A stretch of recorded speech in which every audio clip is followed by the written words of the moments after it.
at Indian Wells. So please come and show your support. Hello mga kababayan. Manood kayo sa akin dito sa Indian Wells. Kita-kita tayo dito. Bye!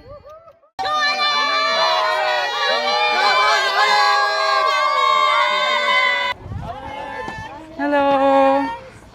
Thank you. Alex, look, Alex, your shirt. Hi, Alex. Raise your hand if this is your first time at a tennis tournament.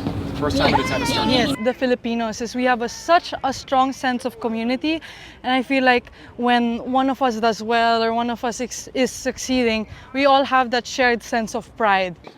My friends will tell me that the courts are full at home and just so many things that I didn't think would happen because of what I'm doing on tour. So.